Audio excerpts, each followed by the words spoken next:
నమస్తే, welcome to ANN. నేను Lakshminag, నర్హర్ city. Headlines చూద్దాం. నేటి నుంచి తెలంగాణ శాసనసభ బడ్జెట్ సమావేశాలు ప్రారంభం. ఉభయ సభలను ఉద్దేశించి ప్రసంగించనున్న గవర్నర్ శివప్రతాప్ శుక్లా. మొయినాబాద్ డ్రగ్స్ కేసులో ముగ్గురు నిందితులకు 14 రోజుల రిమాండ్. పైలట్ రోహిత్ రెడ్డి, రితేష్ రెడ్డి, నమిత్ శర్మకు రిమాండ్ విధించిన జడ్జి. ఏపీలో నేటి నుంచి ప్రారంభమైన 10వ తరగతి వార్షిక పరీక్షా కేంద్రాల వద్ద 144 సెక్షన్ విధింపు, పోలీసుల బందోబస్తు. మహారాష్ట్ర నుండి తమిళనాడు వరకు ఏర్పడిన వాతావరణ ద్రోణి. నేటి నుండి ఈ నెల 21 వరకు వారం రోజుల పాటు వర్ష సూచన.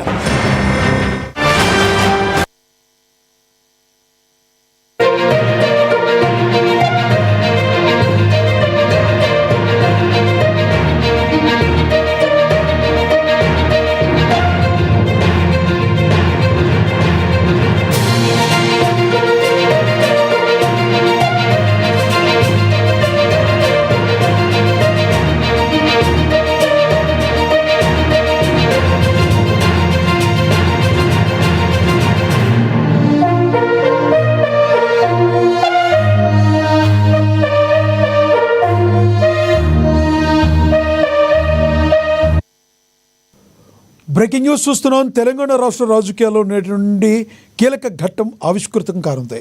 నేటి నుంచి తెలంగాణ శాసనసభ, శాసన మండలి బడ్జెట్ సమావేశాలు ప్రారంభం కాబోతున్నాయి. ఉదయం 11:45 గవర్నర్ శివప్రతాప్ శుక్లా ఉభయ సభలను ఉద్దేశించి ప్రసంగించనున్నారు. అయితే అంతకంటే ముందు శాసనసభ ఆవరణలో మరో కార్యక్రమం జరగనుంది. ఉదయం 11:27 సమయంలో గవర్నర్ శివప్రతాప్ శుక్లా తెలంగాణ తల్లి విగ్రహాన్ని ఆవిష్కరించనున్నారు. ఈ కార్యక్రమంలో ముఖ్యమంత్రి రేవంత్ రెడ్డితో పాటుగా మంత్రులు, ప్రజాప్రతినిధులు పాల్గొంటారు. గవర్నర్ ప్రసంగం ముగిసిన అనంతరం బీజేపీ బిజినెస్ అడ్వైజరీ కమిటీ సమావేశం కానుంది. ఈ సమావేశంలోనే సభ ఎన్నికల రోజులు జరగాలి, ఏ అంశాలపై చర్చించాలి అనే దానిపై ఒక క్లారిటీ రానుంది. ఈ నెల 20న రాష్ట్ర ఆర్థిక మంత్రి మల్లు భట్టి విక్రమార్క అసెంబ్లీలో పూర్తిస్థాయి బడ్జెట్ను ప్రవేశపెట్టనున్నారు.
రాష్ట్రంలో సంచలనం సృష్టించిన మొయినాబాద్ డ్రగ్స్ కేసులో కీలక పరిణామం చోటు చేసుకుంది.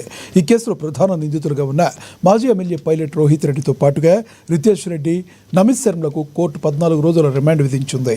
నిన్న అర్ధరాత్రి వరకు కొనసాగిన ఈ విచారణ అనంతరం ఉప్పర్పల్లి కోర్టు న్యాయమూర్తి నిందితులకు రిమాండ్ విధిస్తూ ఉత్తర్వులు జారీ చేశారు. దీంతో పోలీసు వారిని కట్టుదిట్టమైన భద్రత నడుమ చెంచల్గూడకు జైలుకు తరలించారు. అయితే ఈ కేసు దర్యాప్తును మరింత వేగవంతం చేసేందుకు పోలీసులు సిద్ధమవుతున్నారు. రిమాండ్లో ఉన్న 3 నిందితులను తమ ఆధీనంలోకి తీసుకుని ప్రశ్నించాలని మొయినాబాద్ పోలీసులు నిర్ణయించారు. ఇందులో భాగంగానే నేడు ఉప్పర్పల్లి కోర్టులో కస్టడీ పిటిషన్ దాఖలు చేయనున్నారు.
కోర్టు ప్రొసీడింగ్స్ రౌండ్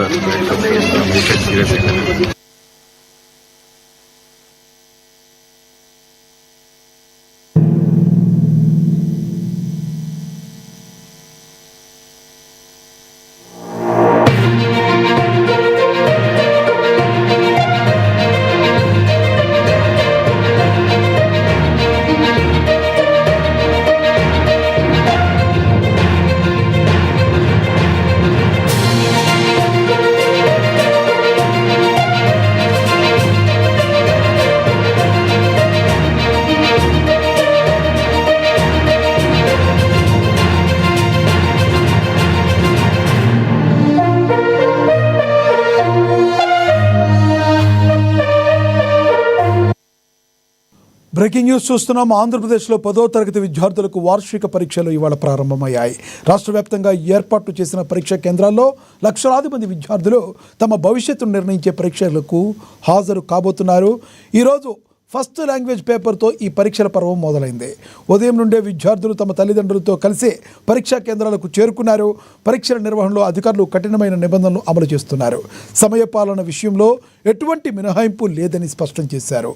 ఉదయం 10 గంటల తర్వాత 1 నిమిషం ఆలస్యమైన పరీక్షా కేంద్రాల్లోకి అనుమతించేది లేదని ముందుగానే హెచ్చరించారు అధికారులు. పరీక్షా కేంద్రాల వద్ద ఎటువంటి అవాంఛనీయ సంఘటనలు జరగకుండా భారీ బందోబస్తు పోలీసులు ఏర్పాటు చేయడంతో పాటుగా సీసీ కెమెరాల నిఘాలో పరీక్షలు నిర్వహిస్తున్నారు.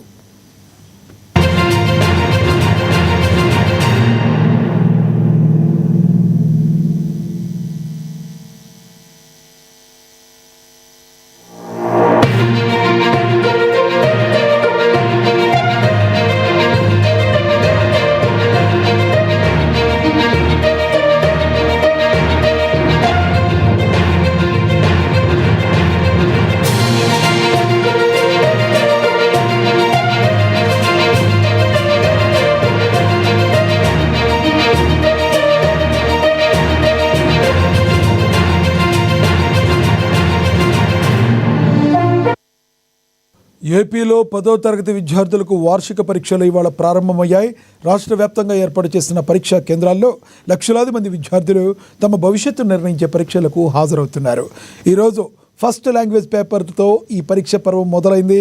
ఉదయం నుండి విద్యార్థులు తమ తల్లిదండ్రులతో కలిసి పరీక్షా కేంద్రాలకు చేరుకున్నారు. పరీక్షల నిర్వహణలో అధికారులు కఠినమైన నిబంధనలు అమలు చేస్తున్నారు. సమయపాలన విషయంలో ఎటువంటి మినహాయింపు లేదని స్పష్టం చేశారు. ఉదయం 10 గంటల తర్వాత 1 నిమిషం ఆలస్యమైన పరీక్షా కేంద్రాల్లోకి అనుమతించేది లేదని ముందుగానే హెచ్చరించారు. పరీక్షా కేంద్రాల వద్ద ఎటువంటి అవాంఛనీయ సంఘటనలు జరగకుండా పోలీసులు గట్టి బందోబస్తు ఏర్పాటు చేయడంతో పాటుగా సీసీ కెమెరాల నిఘాలో ఈ పరీక్షలను నిర్వహిస్తున్నారు. రూమ్ అంటే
బ్రేకింగ్ న్యూస్ చూస్తున్నాం. తెలుగు రాష్ట్రాల ప్రజలకు వాతావరణ శాఖ చల్లని కబురు చెప్పింది. మహారాష్ట్ర నుంచి తమిళనాడు వరకు ఏర్పడిన వాతావరణ ద్రోణి ప్రభావంతో అటు తెలంగాణలో వారం రోజుల పాటు, ఇటు ఏపీలో 2 రోజుల పాటు వర్షాలు దంచుకొట్టనున్నాయి. ఈ మార్పుతో గత కొద్ది రోజులుగా 40 డిగ్రీలకు చేరుకున్న ఉష్ణోగ్రత నుంచి ప్రజలకు భారీ ఊరట లభించనుంది. తెలంగాణ వ్యాప్తంగా రానున్న 6 రోజుల పాటు ఉరుములు మెరుపులతో కూడిన వానలు పడే అవకాశం ఉందని హైదరాబాద్ వాతావరణ కేంద్రం తెలిపింది. ఉమ్మడి ఆదిలాబాద్, నిజామాబాద్, హైదరాబాద్, నల్గొండ, మెదక్, కరీంనగర్ జిల్లాల్లో వర్ష ప్రభావం అధికంగా ఉండనుంది. ఈ నెల 21వ తేదీ వరకు ఈదురుగాలులతో కూడిన వర్షాలు కురిసే అవకాశం ఉండడంతో అధికారులు రాష్ట్ర వ్యాప్తంగా ఎల్లో అలర్ట్ జారీ చేశారు. కొన్ని ప్రాంతాల్లో 10 సెంటీమీటర్ల వరకు వర్షపాతం నమోదయ్యే అవకాశం ఉందని అంచనా వేస్తున్నారు. ఇక ఆంధ్రప్రదేశ్లో కూడా రానున్న 2 రోజుల పాటు వర్షాలు కురిసే సూచనలున్నాయి. ఉత్తరాంధ్రలోని శ్రీకాకుళం, విజయనగరం జిల్లాతో పాటు రాయలసీమలోని కర్నూలు, అనంతపురం జిల్లాలో పిడుగులతో కూడిన ఒక మోస్తరు వర్షాలు కురిసే అవకాశం ఉంది. అయితే ఈ అకాల వర్షాల వల్ల రైతులు అప్రమత్తంగా ఉండాలని అధికారులు హెచ్చరిస్తున్నారు.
పల్నాడు జిల్లా గురజాలలోని జిల్లా కేంద్ర సహకార బ్యాంక్ శాఖలో గత ప్రభుత్వ హయాంలో జరిగిన భారీ అవినీతిపై జిల్లా యంత్రాంగం చర్యలు చేపట్టింది. బ్యాంకు నిధులను దుర్వినియోగం చేసిన ఆరోపణల నేపథ్యంలో గురజాల చీఫ్ మేనేజర్ పున్నారావును సస్పెండ్ చేస్తూ జిల్లా కలెక్టర్ సహకార బ్యాంకు అధికారులు ఈ ఉత్తర్వులు జారీ చేశారు. గత ప్రభుత్వ సకాలంలో నిబంధనలు పక్కన పెట్టి ఇష్టానుసారంగా రుణాలు మంజూరు చేయడం, రికవరీలో తీవ్ర నిర్లక్ష్యం చూపడం వంటి ఆరోపణల నేపథ్యంలో పున్నారావును సస్పెండ్ చేశారు. అలానే కొంతమంది రుణగ్రహీతలతో కుమ్మక్కై బ్యాంకు నిధులను పక్కదారి పట్టించడం వంటి ఆరోపణలు వెలుగులోకి వచ్చాయి. ఈ వ్యవహారాలపై ప్రస్తుత ప్రభుత్వం ప్రత్యేక విచారణను ఆదేశించింది. విచారణలో సుమారుగా 11.66 కోట్ల వరకు నిధులు దుర్వినియోగం చేసినట్లుగా సమాచారం. ఈ నేపథ్యంలో బాధ్యులపై కఠిన చర్యలు తీసుకోవాలని జిల్లా యంత్రాంగం నిర్ణయించింది. ఈ క్రమంలోనే బ్యాంక్ చీఫ్ మేనేజర్ పున్నారావును సస్పెండ్ చేశారు.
నారాయణపేట జిల్లా మక్తలపట్నంలో రంజాన్ పర్వదినాన్ని పురస్కరించుకుని ప్రభుత్వం ఇఫ్తార్ విందు నిర్వహించింది.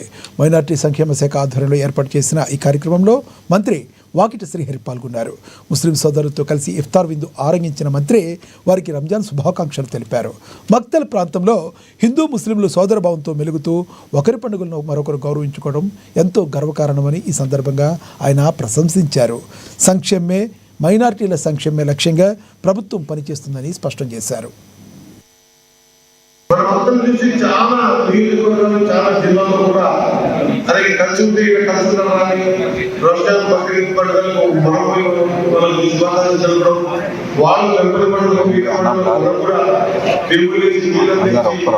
మంచి కార్యక్రమాలు కూడా మంచి సాంప్రదాయం, ఈ సాంప్రదాయం కొనసాగించాలని నేను భగవంతుని ప్రార్థిస్తూ అందరూ నా సోదర సోదరులందరికీ కూడా మైనారిటీ అందరికీ కూడా రంజాన్ పండుగ శుభాకాంక్షలు తెలియజేస్తా ఉన్నా. ఆ భగవంతుడు జనాలని జీవితాల్లో వెలుగునివ్వాలని, ప్రభుత్వ సంక్షేమ పథకాలు ఈ పిల్లలకు చేరాలని, బీదలు అందరూ చాలా వెరైటీగా మాట్లాడారు. ఈరోజు మైనారిటీ అందరూ కూడా చాలా బీద పరిస్థితుల్లో వాళ్ళ జీవనాన్ని చేస్తా ఉన్నాం. వాళ్ళ జీవనం మంచిగా అయ్యే విధంగా ప్రభుత్వం తీసుకునే నిర్ణయాల ప్రకారంగా వాళ్ళ జీవనాన్ని బాగు చేసే ప్రయత్నం. ప్రకృతి చికిత్సపై అవగాహన కల్పించేందుకు కామారెడ్డిలో వినూత్న కార్యక్రమాన్ని చేపట్టారు. జిల్లా యోగాసన స్పోర్ట్స్ అసోసియేషన్, భారత స్వాభిమాన్ సంయుక్త ఆధ్వర్యంలో పెద్ద చెరువు వద్ద భారీ మట్టి స్నానాల కార్యక్రమాన్ని చేపట్టారు. సుమారుగా 130 మంది యోగా సాధకులు, ప్రకృతి ప్రేమికులు ఈ కార్యక్రమంలో పాల్గొని ప్రకృతి ఒడిలో సేద తీరారు. మట్టి స్నానం కేవలం సంప్రదాయం మాత్రమే కాదని, ఇది శరీరంలోని విషపూరిత వ్యర్థాలను బయటకు పంపించి చర్మ వ్యాధులను నివారించే అద్భుతమైన చికిత్స అని నిర్వాహకులు ఈ సందర్భంగా వివరించారు.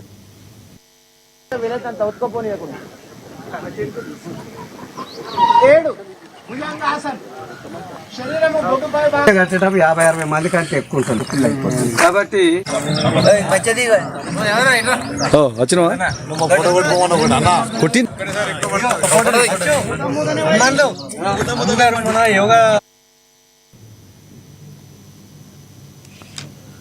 ఇవి బులెటిన్ అప్డేట్స్.